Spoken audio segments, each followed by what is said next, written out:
Buckeye fans, welcome into a game day episode, a picks and preview episode here on the Buckeye Breakdown podcast on the Buckeyes Roundtable YouTube channel. Anthony Moeglin jumping in with you here this morning as we get set for week number 7. Unbelievable to say, week number 7 in college football, and the Buckeyes are looking to continue to roll through. I'm trying to get my handle up here, but the Buckeyes are trying to roll through the start of their season and continue their perfect start to the year in their quest to return to the national title game and take care of business and attack as the 2025 national champions. Thanks for jumping in with me here this morning. As you go through your game rituals, I'm going through mine over here as well, and appreciate you making Buckeyes Roundtable one of your stops. I know there's a ton of places to go to get your Buckeye content, and we appreciate you jumping in and making us one of your stops here. Obviously not on site today. Got a wedding to go to tonight, so excited for that. But as we get into our show here, before we start jumping into the game here, want to do a little PSA for everybody here. So as we're talking about Roundtable here, and want to continue to encourage you all to get over to our site. Here we go. I'm just going to share my screen here.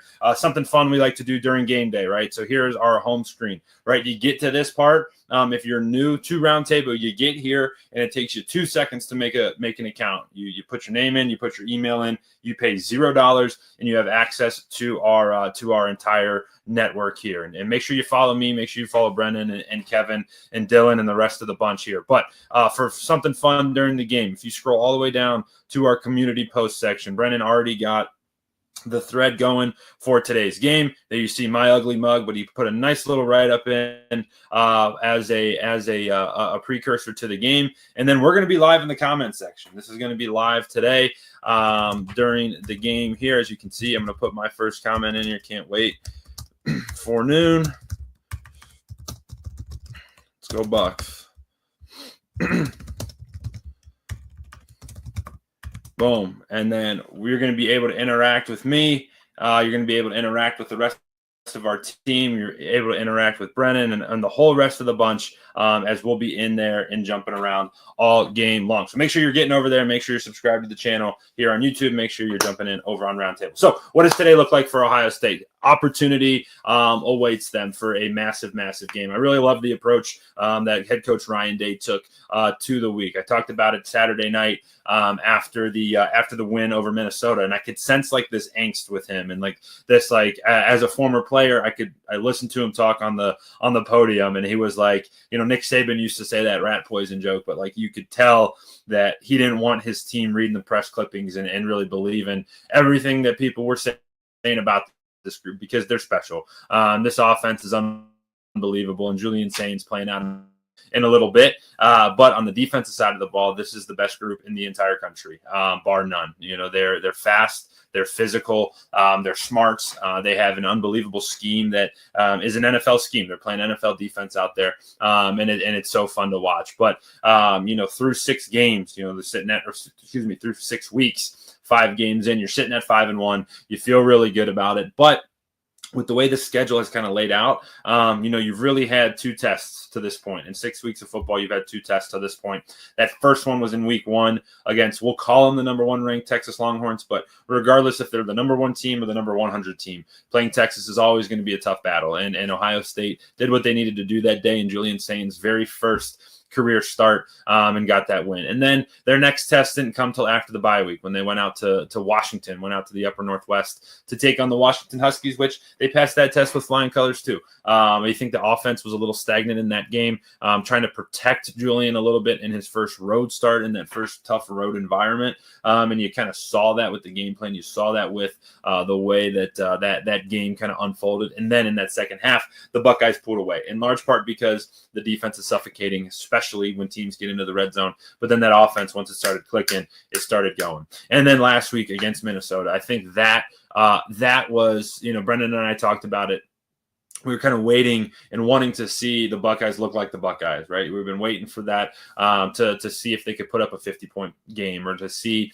Jeremiah or Carnell kind of pop off, and to see Julian get a little bit unleashed. And all of those things were true against Minnesota. Ohio State was, they took advantage of their opportunities. They saw opportunities. They created opportunities, and they hit on them. Julian was awesome through the air. Carnell Tate had his career day, 9 catches, 163, and a score. Jeremiah had a ho-hum 9 or 8 catch, I think, 8 catch, 63-yard, 2 touchdown day, which was like, to anybody in the country, that's an awesome day. To him, that's like, job well done. And that's kind of the standard that he lives up to. And then Bo Jackson was great too. I mean, last week's offensive effort against Minnesota was what you kind of expected. It was led in the pass game by Jeremiah, Carnell, and Max Clare. Led in the run game by Bo Jackson, and Julian Sayin was great behind an awesome offensive line. And then that defense, like I talked about, was very, very special. So you feel really good about where Ohio State's going. Now, the part that Coach Day's trying to protect against is, hey, don't believe it, right? And our goal this year wasn't to beat Minnesota by 40. Our goal is to get back, to beat Michigan, to get into the Big Ten championship, to win the Big Ten championship, and then to get into the playoff and go from there. And that's Ohio State's quest. And they're so, I say it every week, I'm going to say it right now, I'm going to say it after the game. They're so mature in their approach, and this feels like a group of professionals, not a group of kids. And that's the exciting part, because last week we saw a couple stinkers out of some big name teams, Penn State notably, where they just didn't show up, and that fear, don't even have that. That fear doesn't even exist in my brain with this Ohio State team, because they approach everything in such a mature way. So we spent some time talking about, the offense as a whole. I want to spend some time talking about Julian Sayin. As you can see on the right side, I guess, of your screen, we got the season stats of some of the top guys here. But Julian's been fantastic. I had this math pulled up a little bit ago, but I think he's 101 divided by 126. Yeah, 80% completion on the year, which is just bonkers, right? I saw a post the other day. It was Julian compared to CJ's first 5 starts, JT's first 5 starts, and maybe Justin Fields' first 5 starts. And like, Julian's 80% completion is like leaps and bounds ahead of CJ's 65% and JT's 58% and Justin's 71% or whatever it was. But just really impressive what this young man's doing, because this is a hard spot to be in, and the way that Ohio State's schedule has laid out. We talked about them having to take advantage of some of their loan opportunities, but they've done that, and they've mixed in some games where Julian can continue to get his sea legs. I do think they've protected him a lot, probably more than what he needs, because he's proving that he can go and he can win football games for Ohio State. He can be the reason Ohio State wins football games, and that's what you're getting to.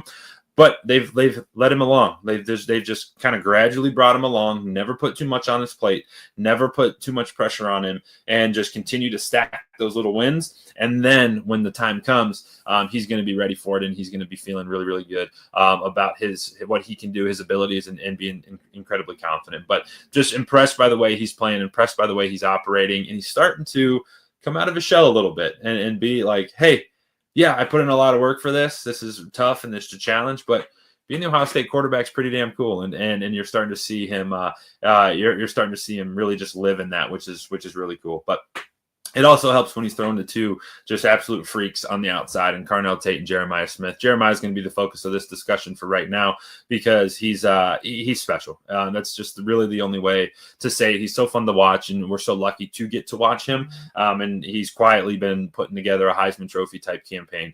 So far in the year, 35 catches, 463 yards. 6 touchdowns. He obviously had that 2 touchdown week last week, and he's right in the mix. Right, it's so amazing to watch him run routes. So amazing to watch him compete, and I love it when he's so softly spoken, and I want this to come across properly. Like, he's just a quiet kid, very introverted, and I love on the field when he gets into competitor mode. He gets into that warrior mode, and you can see it. He starts running his mouth a little bit, talking at DBs, making big catches, celebrating a little bit. I think that's pretty cool, because he does everything right. But when you get those special type cats inside their arena, and when they know that they're the best player on the field, and they let the other guy know about it, I think that's pretty cool. And Ohio State is obviously leaning on him as they need to. right? When you're bringing a young freshman quarterback along, like, yeah, hey, throw number 4 out there. I'd have loved throwing to him, right? My stats probably would have looked a lot better if I was throwing to number 4. But when you got him, you use him, and Ohio State's using him in the proper way. And then in the backfield, this has been such a pleasant surprise. We talked about it early that Bo Jackson was kind of like waiting in the wings, and he's kind of just taken over that spot. So far in the year, 48 carries, 360 and 2. Last week was the first time I talked about it 2 weeks ago. Like, he got the lion's share carries 2 weeks ago. But CJ Donaldson came out with the first group last week against Minnesota. 25 was in the backfield on the very first play, which just signifies that the freshman has taken over the top spot in that room, and he's doing everything with it. He's so fun to watch. He runs like, again, I'm going to say a veteran. He runs like a veteran. He doesn't run like an 18-year-old. He runs like a dude who's been there and done that. And that's the fun part about him. He's smart. He's physical. He's fast. And he's going to continue to just get better. But what a weapon the Buckeyes have there in that backfield. And then on that defensive side of the ball, Ohio State's the best defense in the country, statistically, points-wise, yards-wise, all the wise, right? Intimidation factor, confusion-wise. Let's put a list of things together, and I'm putting Ohio State at the top of that list. And they're not going to have their work cut out for them. They do face a tough challenge in Luke Altmaier today for the Illinois Fighting Illini, because Altmaier, while just a solid quarterback, just in general, he's a veteran dude. All right. So this is a 5th-year senior. And so far on the year, a solid start. He's got over 1,500 yards passing, a really solid completion percentage, 109 for 148. I'm not the best math guy, but that's up in that high 60s, 70s range. And then 12 touchdowns on the year. So solid out of him. And he's a veteran guy. So if this game stays close, Altmaier is going to be a big reason for that. But as we kind of put a wrap here on our pregame show, I'm going to get into my picks here. As you can see the betting information there at the bottom. The Ohio State money line is paying out minus 800. That's 10 to win 8. So you're not going to win much. You're not going to win much there. But OSU's minus 16.5, and then that over-under is 48.5. The line opened at 15.5, so it's moved a point in Ohio State's direction. And then that over-under actually opened at 54.5, and it's moved down about a touchdown. So at least that's what I'm seeing on my side here. All those odds are brought to you by ESPN, or Bet ESPN, excuse me. But this game, is just another good opportunity for Ohio State to flex its muscle. Okay, they're going to get the chance here to play against a top 25 team. It's awesome that Illinois has that rank number next to their name, because Ohio State needs a little bit more of that on their schedule. The Big Ten is really trying to shake itself out. It's kind of cannibalizing itself a little bit. So this is going to be a good chance for Ohio State to get another top 25 victory over a team they should handle. You look back to that Indiana game a couple weeks ago where Indiana just totally thumped Illinois and just got after them from start to finish. And Coach Day talked about it this week, that he didn't even show the team that tape because he called it an outlier. I think some of it's an outlier. I think this Brett Bielema coach team is going to be physical. They're going to be tough. They're not going to quit. That said, this is a game that's so good matchup wise for Ohio State. Illinois pass defense is horrific. They're ranked 111th in the country. They're down there with teams like UMass, I think Akron's floating around down there. Notre Dame is down in that range as well. This is a team that cannot defend the pass. 3 of their top 5 tacklers on the year are the defensive backs. What does that tell me? They're giving up a bunch of catches because they got to make a bunch of tackles. Advantage Ohio State. Ohio State's best part of their offense is their pass game. What they're working on the most and trying to develop the most is their pass game. What an unbelievable opportunity for Julian Sayin in this passing attack to get more confidence against a Big Ten opponent and do so with a massive performance today. So I'm excited to see that. Illinois does not rush the passer well. Their leading sack getter is 4.5 on the year. He actually is technically listed as a linebacker. You're going to see some interesting schematic stuff out of Illinois. They from what I've seen, they live in an even front, so that's 2. It's kind of what Ohio State does on first and second down. It's 2 interior linemen and then 2 edge rushers. But typically when you do that, those edge rushers are like quarterback getters, think Myles Garrett, think Micah Parsons, those type of guys. But for Illinois, they're actually listed as linebackers, and they're going to be in track stances, and they don't do an effective enough job of getting to the quarterback. So I really think that our tackles today, Austin Saravold, Phil Daniels, are going to have, they're going to be able to dominate, and I think that they will. I'm excited to see that matchup there. So for me, I honestly do not think this one's close. I think Ohio State's playing really good football. They're playing really mature football. This is a business trip for the Buckeyes, and they're going to act as such. So in terms of a final score, I got Ohio State 45. I got Illinois 10. Okay, Illinois punches a touchdown in late in the game. I think it's going to actually start very similar to what we've seen. I bet Illinois moves the ball a little bit in that first quarter. And then I think Ohio State kind of buckles down, tightens the screws a little bit, and keeps them out of the end zone. I think Illinois does punch one in late in the game to get that one touchdown. So I got Ohio State 45, Illinois 10, and you can do the math there on where I'm leaning in terms of all the betting stuff. But just a fun day, another fun day of college football. There's some great games, kind of all around the country. Got a big one in the SEC at the same time as us. Got Alabama taking on Missouri. We got Florida State with a tough trip up to Pittsburgh.